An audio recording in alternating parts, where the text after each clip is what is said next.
स्थापना हुई है। और जब जब इस पृथ्वी पर अधर्म अत्याचार पाप बढ़ता है तब तब भगवान अवतरित होते हैं। द्वापर में कंस का आतंक है, पृथ्वी अकुलाई है, भगवान से प्रार्थना की, भगवान ने कहा मैं आ रहा हूं। कहां? मथुरा के राजा हैं उग्रसेन। कंस का जन्म हुआ, कुंडली बनाई गई, कहा ये कुल का नाश कर देगा, छोड़ दो, तो कांच में लपेट के बहा दिया। वसुदेव के पिताजी स्नान कर रहे थे, सामने पहुंचा, घर ले आए, बोले 2 बेटे हो गए। कंस बड़ा हुआ, नारद जी ने कहा यहाँ के राजा का बेटा है, भगवान शंकर को प्रसन्न किया, धनुष लिया और खुद राजा बन गया। और कंस ने आतंक मचाया, पृथ्वी अकुला गई, भगवान को पुकारा और भगवान आ रहे हैं। कहां? कंस की बहन है काका की बेटी देवकी, बारात आई है, वसुदेव जी बारात लेकर आए, विदाई की बेला कंस बड़े प्रेम से विदा कर रहा है, रथ की बागडोर अपने हाथ में ली कि मैं विदा करूंगा। अचानक आकाशवाणी हुई, पापी कंस, जिस बहन को इतने प्रेम से तू विदा कर रहा है उसका 8वां गर्भ 8वीं संतान तेरा काल होगी। आकाशवाणी को सुना, कंस घबराया, रथ की बागडोर फेंक दी है, तलवार निकाली और बाल पकड़कर घसीटते हुए देवकी को लाया, मारने लगा। वसुदेव जी चरणों में बैठ गए, भैया ये क्या कर रहा है रे? क्यों? अरे दुल्हन के रूप में स्त्री लक्ष्मी होती है, हाँ? और लोग नाम रखेंगे, मैं क्या करूं, इसका गर्भ मेरा काल है।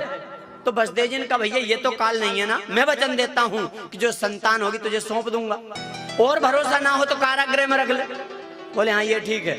कारागृह में रखा, पहले पुत्र का जन्म हुआ, मार दिया, 1 2 3 4 5 6 पुत्रों को मारा। 7वें का गर्भ का कर्षण करके वसुदेव जी की बड़ी पत्नी है रोहिणी, जो गोकुल में यशोदा जी की सहेली है।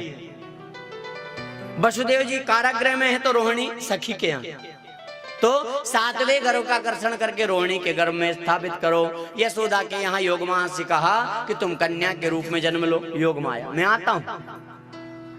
8वें नंबर पर भगवान ने दर्शन दिए हैं वसुदेव देवकी को, बुलाओ कंस को। तो वसुदेव देवकी ने कहा प्रभु आपको बेटे के रूप में मांगा है, इतना बड़ा।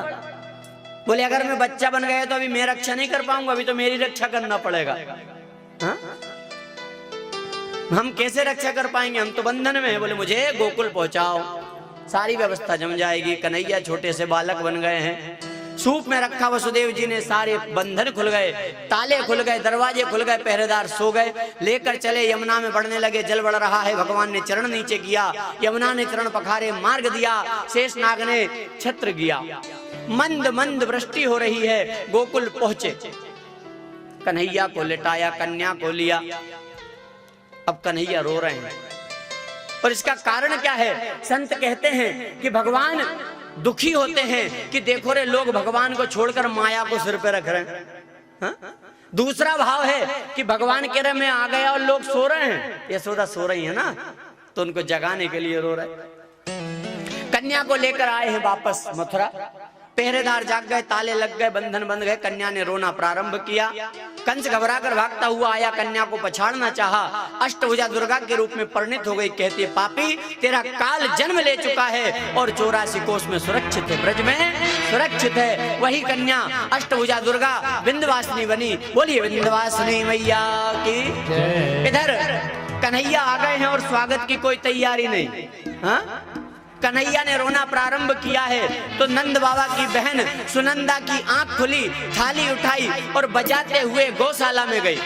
नंद बाबा गौ माता की सेवा में लगे हुए। बाबा बधाई हो, आप बाबा बन गए भैया। बोले का भाई हो? बोले पहले बताओ क्या दोगे? अरे जो चाहिए वो ले लेना, बता तो हुआ क्या है। तब ये खबर आग की तरह फैल गई सारे ब्रजमंडल में और हल्ला मच गया। किस बात का?